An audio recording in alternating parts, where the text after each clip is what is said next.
Hi, I'm Camille Prunka, host of Living Life, Organize, and Thrive.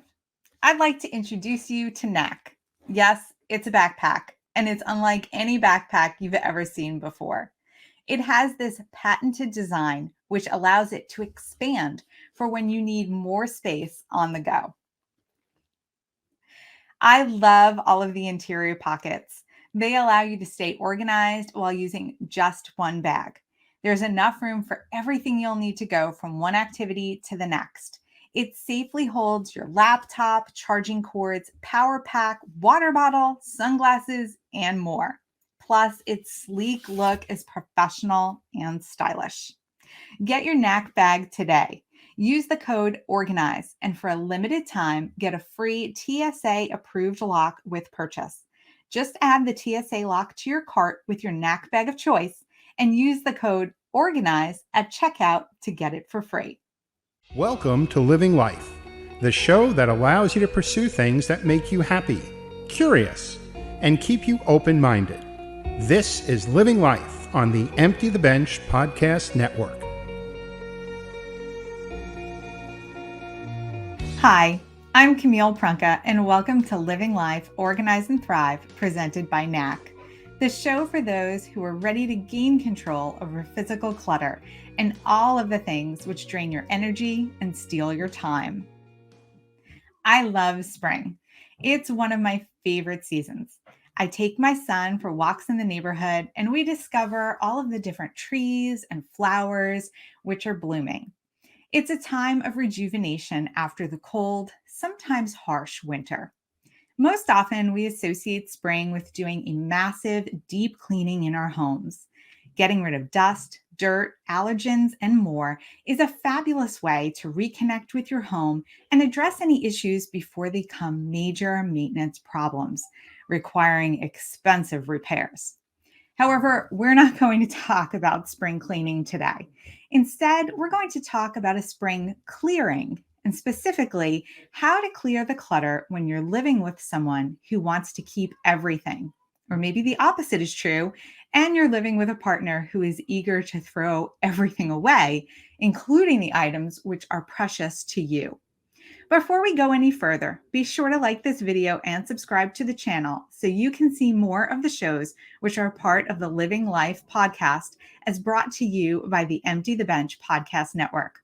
Also, follow Living Life on social media at Living Life ETB on Facebook and Twitter for more creative and fun ideas. Getting rid of the clutter in your home might feel like a never-ending chore, especially if you have a roommate, partner, or spouse who likes to keep things. They will tell you it's valuable or they have plans to use it. It may feel like they have a million reasons or excuses for keeping things you feel are no longer needed. This is common. After all, opposites attract. The biggest thing to remember is that clutter should never come between you and threaten your relationship. If you are watching this today and feel frustrated with the condition of your home and your partner's willingness to let things go, take a deep breath and try to have an open mind as you listen to the strategies I'm going to outline. If you feel like you're at a breaking point, I urge you to reframe your thoughts about holding your partner or friend responsible for all of the clutter in your house. Everyone living in your home has played a role in the level of clutter which has accumulated, and everyone should work to solve the situation. First thing today, I want to share a story with you about relationships and clutter. I remember many years ago, way before I was a professional organizer, I regularly watched the TV show Hoarders. I've always been fascinated by the psychology behind hoarding and the trauma which usually caused people to hoard. I remember one specific couple's story. A woman who was either divorced or widowed met a man, and they enjoyed doing all sorts of activities together. They did not marry, but they did have a long-term relationship, and they decided to live in her house because they couldn't live in his house. She knew he was a hoarder, but she hid it from her family and agreed to have him live at her home, believing he would not grow the hoard at her place. That was her first mistake. He moved his hoard into a storage unit, moved himself into her house, and proceeded to increase his hoard of trinkets from dollar stores. As the woman's house began to fill with items, she stopped allowing her children to come over to visit. Instead, she would meet them in town or go to their houses. When her house finally became overrun with stuff, the man contracted additional storage units and continued to buy more things. The house slipped into disrepair. Vermin entered the home. Mold damage spread because the house could not be cleaned. Eventually, the woman's family became aware of what was happening, intervened, and the crew from the show came to help. The house was so damaged and unsafe, they could no longer live there.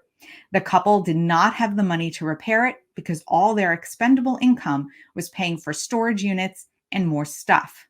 It was a true nightmare.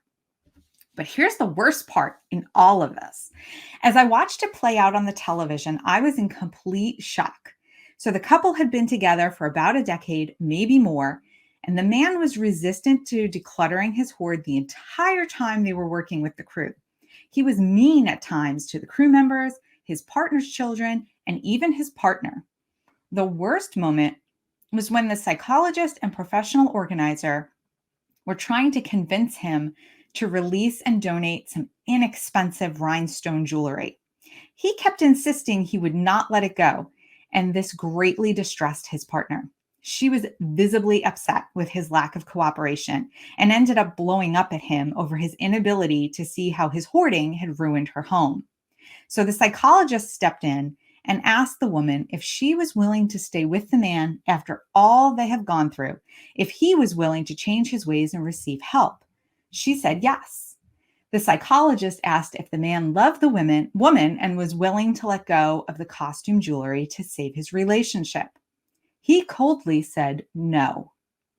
The look of horror and hurt on the woman's face and her children's faces was something I will never forget. The psychologist asked again and gave him the ultimatum that he could either choose the jewelry, again, inexpensive rhinestone jewelry, or his long-term relationship. He chose the jewelry and walked away from the woman without another word. She lost the man she cared for and became homeless all at once. It was truly awful. So if you're thinking, this sounds like me, then I strongly urge you to seek help for yourself and your partner. Hoarding is a deep psychological disorder and requires treatment. You can't just throw everything away and tell your partner to get over it. Doing that will only cause more damage and bigger problems. Take a look at the show notes for resources to help with hoarding situations, as they are serious and lead to potentially horrible outcomes. We are not going to focus on extreme hoarding today. I shared this story because I want to prove the point that it takes more than one person to create a cluttered home. Whatever role you played in creating a home filled with extra unnecessary stuff, no matter if you are the clutterer or the enabler, you're going to have to work with your partner to get the chaos back under control. Let's talk about how you can do just that in a healthy and productive way, even with a resistant partner. First, it's extremely important to approach the job of decluttering with patience and respect. The clutter did not appear overnight. It took time to accumulate. It will take time to lessen and be removed. Kindness and acceptance of each other's habits is essential to creating a neater, more pleasant home. While it may be annoying at times to deal with a housemate who is a pack rat, focus on all of the other wonderful qualities this person possesses. Keep them in mind when you are talking about the clutter and finding solutions so you can both be comfortable and enjoy your living space. While being patient and respectful, have open and honest conversations about your feelings. Let your partner or spouse know why the clutter is bothering you. Talk about your home as a whole and recognize both the things you love about the space and the things you'd like to improve. Share your goals for decluttering.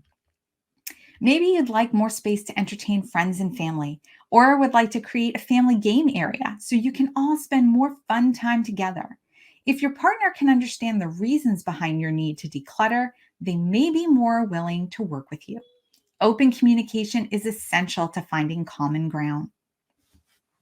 Sometimes when we feel the clutter is closing in around us, we experience the urge to take immediate action. This is really common. If you feel that urge and your partner does not want to remove anything from the space, then it's best to focus on your own personal items. Don't spend time looking at their belongings or the shared things in your home. For example, declutter your clothes, shoes, accessories, papers, toiletries, books, and sentimental items. Pretend the rest just doesn't exist. There is a double benefit to this problem. First, you will feel the relief of decluttering and gaining control over an area in the house. Second, your partner will see your efforts and the result of them. I work with a lot of couples. Usually, the person who hires me is the one who wants to downsize their belongings, and their partner does not. Within a few sessions, their partner has joined us or has a few boxes of things I can take with me. It's incredible how you can get your spouse or roommate on board once they see the progress and benefits. Another great way to start downsizing your stuff in your home is for you and your partner to agree on a clutter-free zone. This could be a main area of the house, like the kitchen, or it could be a smaller area of the house, such as a powder room. Picking one area and keeping it void of everything except the essentials can be the spark needed to expand your clutter-free zone. Once the zone expands from the kitchen into the dining room, you'll start seeing the benefits grow. You'll be able to do things like cook dinner together and enjoy it by candlelight. As you start to look forward to these newly possible experiences, the dejunked areas of your home will grow. More and more things will be removed from your home. As the clutter-free areas of your home increase and more things start being donated, recycled, or discarded, encourage your spouse and cheer them on. It's always wonderful to have your efforts be appreciated. Stay positive and let your spouse know just how much changing the condition of your home makes you feel happy, energized, and productive. A little bit of encouragement goes a long way. We're going to take a quick break. When we come back, we'll talk more about working with a partner who has an opposite mindset about clutter. Plus, we'll talk about dealing with the important paperwork you need to keep this tax season. You're watching Living Life, Organize and Thrive on the Empty the Bench podcast network.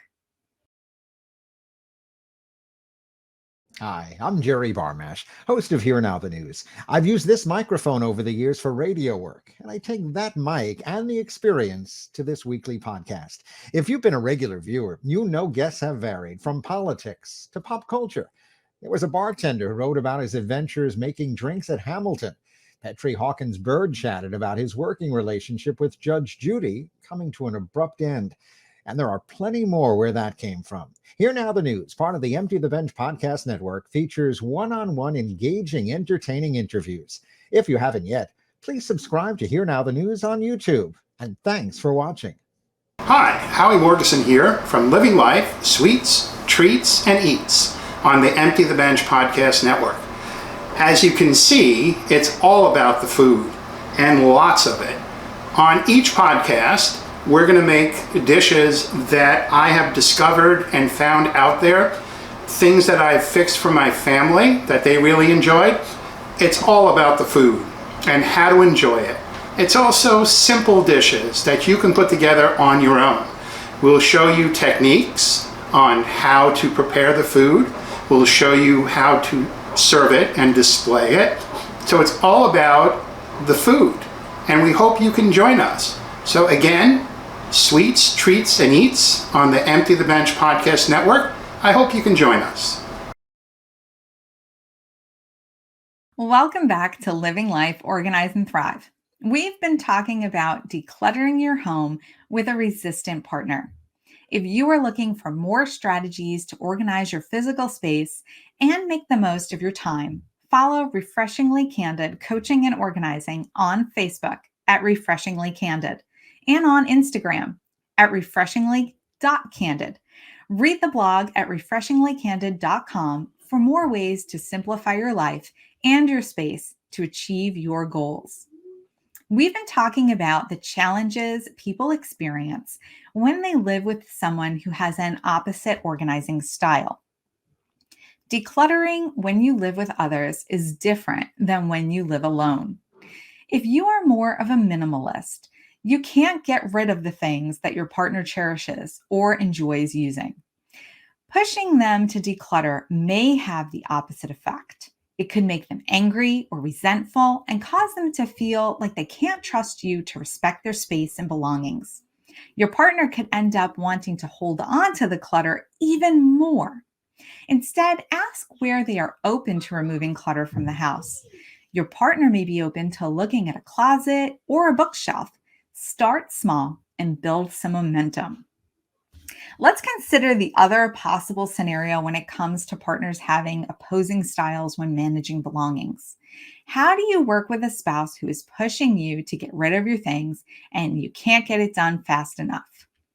Well, first, your partner should respect these items as your things to sort and manage if they are solely yours and not commonly used by everyone in the household. Let's say you have a lot of clothes and they're often in a heap on the floor of your closet. Your spouse asks you to hang them, but you know you have so many clothes that the weight will tear down the closet rod from the wall. So you continue to leave the clothes on the floor and it causes tension in your relationship. There are a few possible solutions to this problem.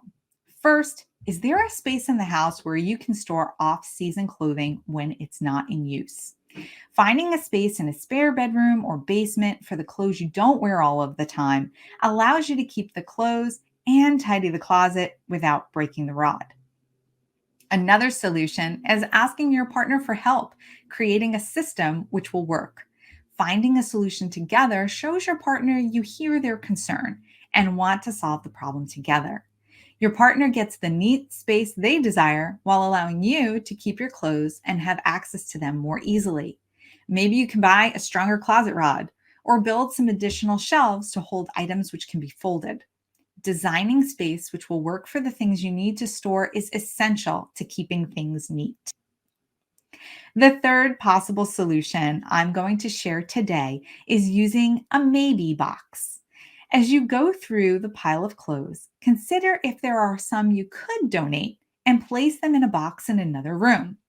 Give yourself a trial run to see what living without them would be like.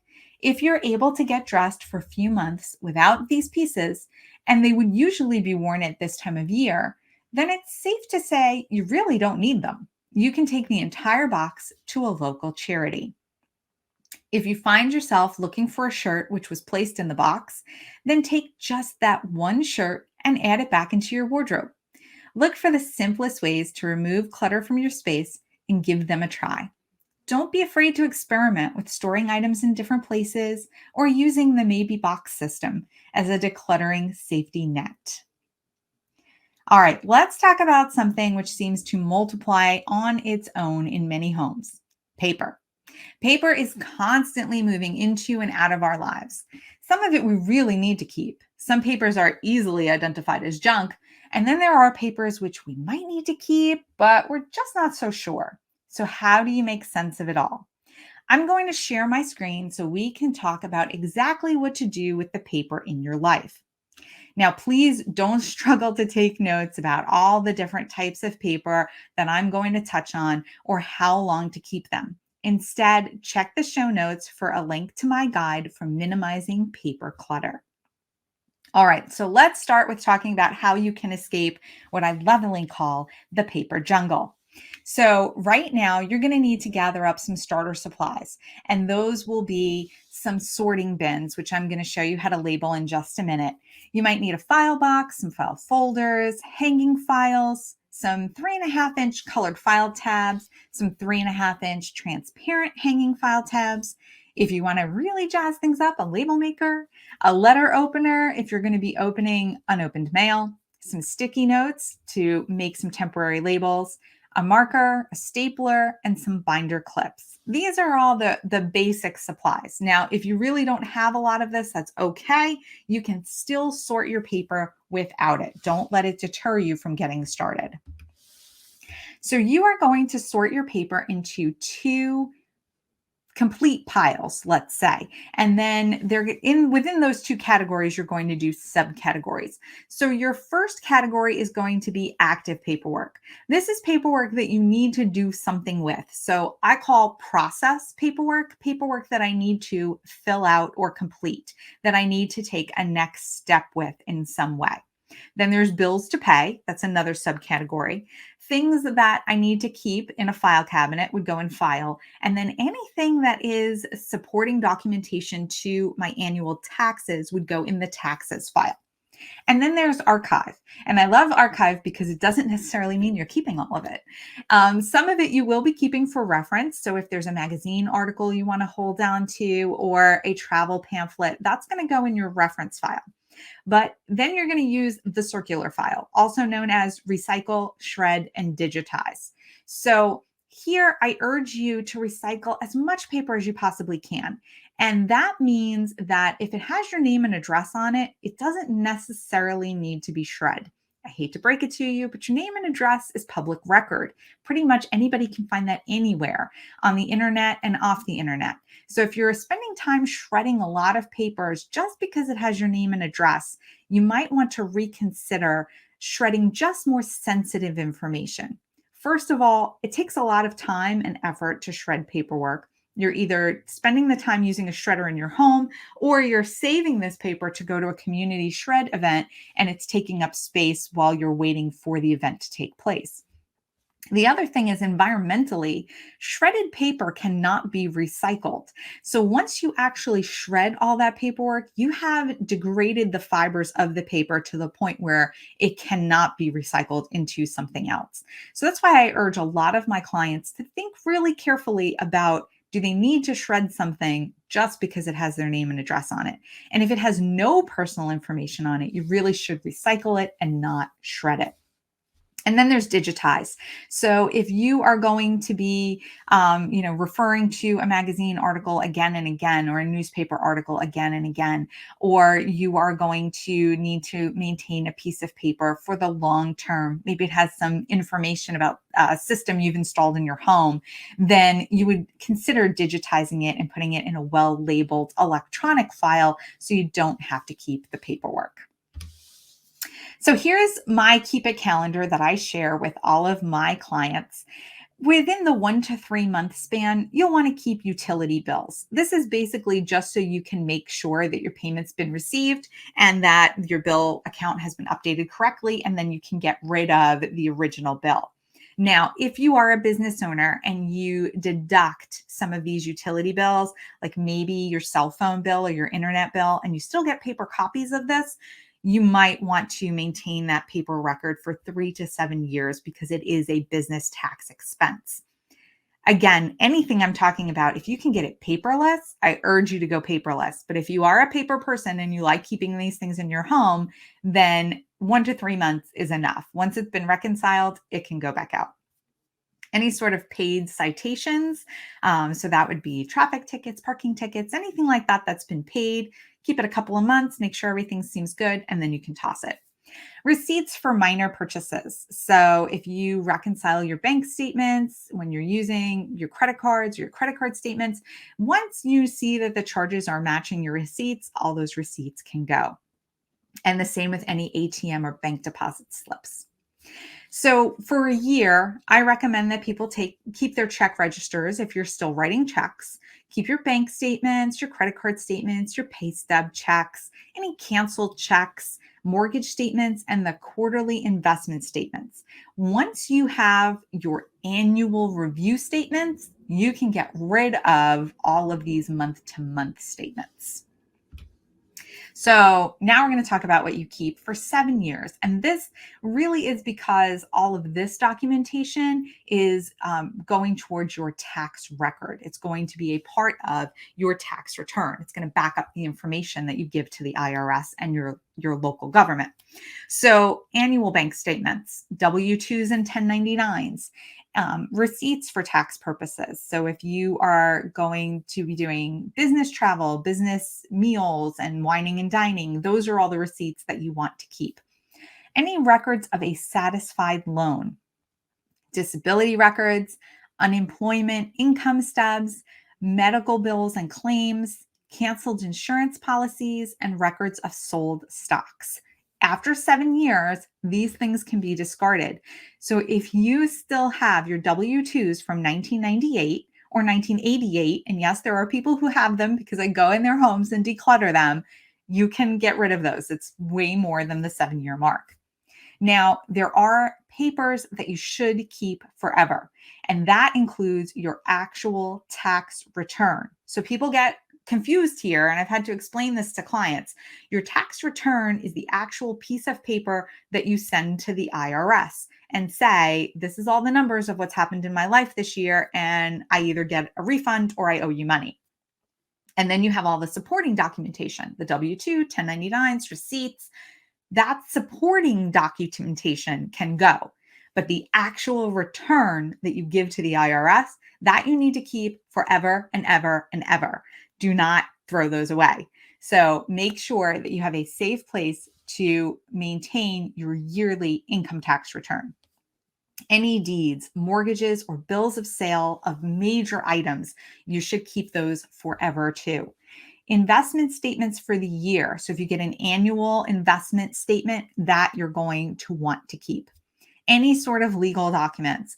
If someone is born, if they pass away, if you get divorced, if you get married, those are all things that you need to keep because they are legal things. They are not just personal relationships.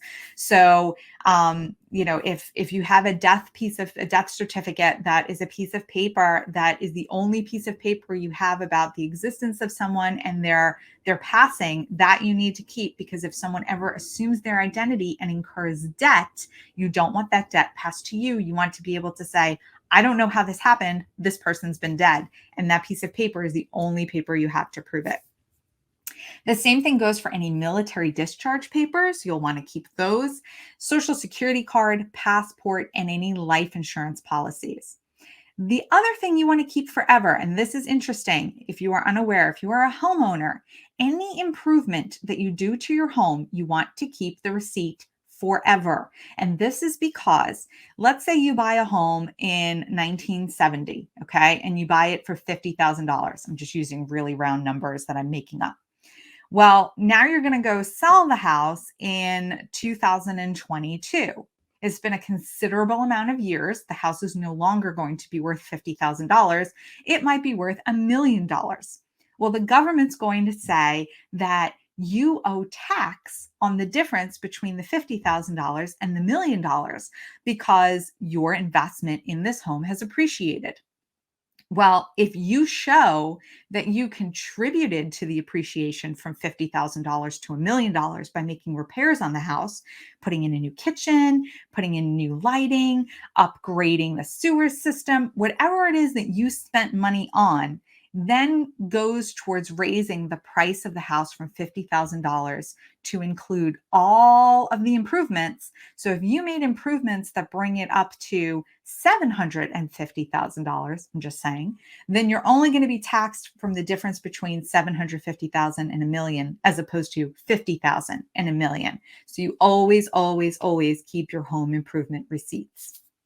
Now, keep in mind that the IRS, the way the current rules are written today at this recording, they are allowed for any reason to audit your tax returns for the past 3 years. And if they find that there is a discrepancy in your actual income versus what you reported to them in the amount of 25% or higher, that they can audit you for 6 years, which is why we tell you to keep paperwork for 7 years, because this fulfills that statute by the IRS. Well, if they find that you just failed to file a tax return, then they can go back forever, like ever, from the first day you ever worked and the first dime you ever made.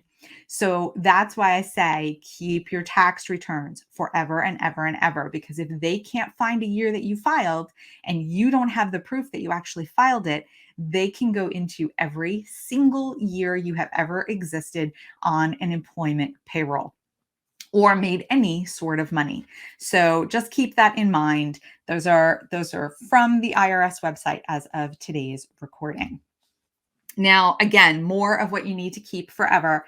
expensive purchase receipts. If you buy fine art, expensive jewelry, big major furniture purchases or appliances, keep those receipts. Again, if it's a home improvement, it goes towards the appreciation of your home. Any wills or power of attorney designations, those should be kept forever. Beneficiary directions. So whoever is listed to receive pensions, investments, insurance policies, any real estate certificates that you own, car titles, even if you sell the car, if you have a copy of the paperwork of the sale, that should be maintained forever. Anything that had to do with a car. Current insurance policies, medical records, education records, pension and retirement plan records, and a home inventory that you update annually. And I say this because I actually have a colleague who a couple of months ago, they woke up in the middle of the night to a sound of an explosion. Their entire home was filled with smoke. And because it was so cold outside, the fire hydrants were frozen. And while they got out safely, just themselves, and it was only the two of them in the home, they lost everything. They stood on the sidewalk and watched their house burn to the ground. The heat was so bad that they actually ended up having the car windows blown out. So they lost everything. And without a home inventory, it would be really difficult to recoup the cost of everything that was lost in the home. But if you have a home inventory that you keep a copy of outside of your home as well as inside of your home, that is something that will help you if tragedy should ever strike and you can replace the things that are most precious to you.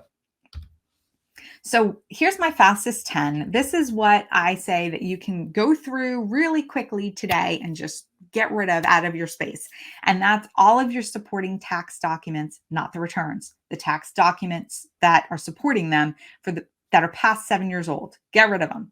Anything that's a manual that you can find on the internet, gone. Newspapers and magazines, if they're over 2 months old, they have no sentimental value. You're never going to read them, throw them out. Any old shopping receipts, once you've verified that it's hit your bank account correctly, it's gone. Any thank you notes, once you receive the gratitude from someone, you can get rid of the note. Instruction sheets for completed items. I can't tell you how many people I declutter who have IKEA instruction sheets in their paper files, and the stuff is already put together. So unless you plan to take it apart and put it back together one Sunday just for fun, take the instruction sheets and throw them away. Any unopened junk mail. I mean, that's really easy to identify. Don't even waste your time looking at it. Any past holiday cards. Once you have a holiday card, even if it has a beautiful family photo on it that you have received from friends and family, and you've seen how cute everyone is and how much everyone's grown, the job of that card is over. You are not expected to save it for a lifetime. Just get rid of it. Any business cards, you can look people up on the internet these days. No need to keep a card. And any flyers or ads. So again, if you didn't get all of this information, no worries. We're going to make sure that you can find it all in the show notes. Okay, we are going to take another quick break. And when we come back, I'm going to answer your organizing questions. You're watching Living Life, Organize and Thrive on the Empty the Bench podcast network. Hey, I'm Tony Montori Jr. I know you've been following us and watching us on Living Life Home Design Concepts is my show. There's lots of shows and lots of interesting things going on here. I like to bring a new tip or tip of the month kind of thing to you where I talk about design concepts, how to make it easier to hang pictures, how to enhance the energy in your home, or just decorating in general. So join me and look for a new episode of Tony Montori Jr. on Living Life Home Design Concepts, and I'll help you solve some of your home decorating situations. Welcome back. It's time to answer your organizing questions. Have a question you want a professional organizer to answer? Send an email to hello@refreshinglykandid.com to have your question answered during the podcast. I'd love to be able to help you. Our first question today comes from Bridget in Manhasset, New York. She says, what would you suggest for a home that is over 120 years old and has zero indoor storage? Everything is stuffed in the cellar in boxes because of no storage. If I need something, I have to dig. Bridget, I appreciate your frustration with the lack of storage space in your home. It's very common, especially since your home was built so long ago. Historic homes are lovely and filled with character and charm. Usually, they are small, though, and lack storage space. So, history shows us that life was completely different over 100 years ago. If you watch shows like Downton Abbey or The Gilded Age, you'll be familiar with how people lived in the early 1900s. There was a pretty large separation between economic classes during this time. There were the extremely wealthy who lived in lavish homes, had household staff working for them, and they owned lots of things like clothing, accessories, and household items. There also was a working class of people who either worked for a local business or managed one. These people lived in modest homes, which they managed themselves without staff. The working class had few possessions, and their homes were considerably smaller overall. Lastly, there was an economic class of those who were household staff members. They lived in one room with little to no personal belongings. These people owned an outfit or two to wear when they had time off, but they really did not have much else.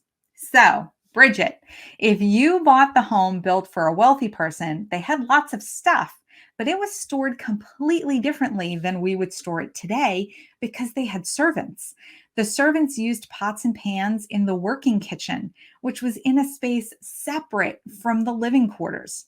Most of the time, fine china and crystal was stored in a butler's pantry, which was separate from the dining area. It might have been on a different level of the house altogether. Clothes were stored in dressing areas, which were separate from sleeping bedrooms. The house was built to accommodate a completely different lifestyle from the one we live today. Even if you live in a house originally made for a member of the working class, it will have a lot less storage space because they did not have the same amount of possessions we own today. They did not own extensive wardrobes or host dinner parties. They had a simple life, and their home was built to accommodate it. These people did not have the sports equipment or the hobby supplies that we commonly use today. Finding a way to store the items you need for your life when you live in an older home is a real challenge. I am totally not going to sugarcoat this. First, you need to accept that your home has storage limitations, which probably won't change unless you undergo a massive renovation. And if you undertake a huge renovation to modernize your home, you may lose those unique and historic touches that it currently has. If you'd like to keep your home as is, then you'll need some professional assistance to create storage, which works to organize your belongings so they are easily accessible. I'd recommend researching an interior designer, a custom storage designer, and a professional organizer who are familiar with your style of home and who understand your specific needs. These professionals are able to help you downsize your belongings and create systems so you can store the things you really need in a way which makes sense for your lifestyle while highlighting the best, most unique features of your home. It's a worthwhile investment, too, to reduce the clutter and design flexible storage space with the help of these professionals, because not only will it make your life easier, as in no more digging through boxes in the basement, but it will also increase your property's value. I hope this helps, Bridget, and I wish you a lot of good luck on this. All right, our next question today comes from Melissa in Alexandria, Virginia. She emailed, I just moved into a new home with my family, and I'm not sure where to put things. I know I have to give every item a home, but I don't know where that home should be. Please help. How do I figure this out so we are not living around towers of boxes? Melissa, thanks for this question. Most often, I work with clients who desperately want to unpack their boxes after a move, but they've run out of spaces to put things. They get frustrated, they give up, and the boxes linger for years to come. You're really not alone. So, what do you do? Well, first, I suggest moving boxes into the rooms where their contents should be stored. I do not like the idea of putting all the boxes in one area, opening a box at a time, looking at what's in it, taking the contents and putting it in a suitable storage space. Like putting all the still packed boxes in one space makes it too easy for you to ignore them. This is only going to make them stick around even longer. So instead, if a box is filled with clothes, put it in your closet or in your bedroom. You'll see it and you'll feel the need to unpack it. If it's filled with cooking gadgets, put the box in the kitchen. Seeing it will give you the push needed to deal with it. Second, open the box and take one thing out. So if you remove a dress, ask yourself, does this fit? Do I wear this? How often will I wear this in the future? These questions will help you decide if you should keep this item and where you should put it in your closet. If the dress fits and you wear it to work often, it should be in an easily accessible place. If the dress fits, but you only wear it to fancy dinners twice a year, then you should place it in an area of the closet which is slightly less accessible, or place it in another closet with lesser worn items. If you don't have room in the most logical place to hang the dress, then it's time to subtract a piece or two of clothing which you're not using. Like I said earlier in the show, try putting these pieces in a maybe box and see if you look for them in the next few weeks. If you don't wear them, donate them. If you do wear them, it's time to repeat the process until you find something you can remove to create space. So if you are considering a kitchen item, let's say a salad spinner, you're going to ask yourself, do I use this? How many times a week or month do I use this? If you use the salad spinner once or twice a week, you'll want to store it in a cabinet that is easily accessible. If you use it 2 to 3 times a month, you might want to store it in a pantry or closet near the kitchen since it's not in high demand. If your cabinets or the pantry are filled to capacity, then you need to find an item you use less often and remove it from the space. So let's say your blender is in the cabinet and you use it only once a month on average. Then it makes sense to store the blender somewhere else and use the space for the salad spinner because you're using it 2 to 3 times a week. If you never use the blender, then it's time to consider donating it to someone who will use it so you can have space for the things you are using, like the salad spinner. The main thing to remember is that your home is designed to keep the items you use and love. Recognizing that you're not using the blender right now and donating it doesn't mean you can never have a blender again. If your diet or lifestyles change and you need a blender, there are ways for you to get one in the future. You can buy a new one or borrow one from a friend. Realizing you'll be able to have the things you need when you need them frees you from keeping clutter around for someday. Removing the someday items gives you the space you need to organize everything you actually use. So I'm placing a link in the show notes for you to my top 10 lists.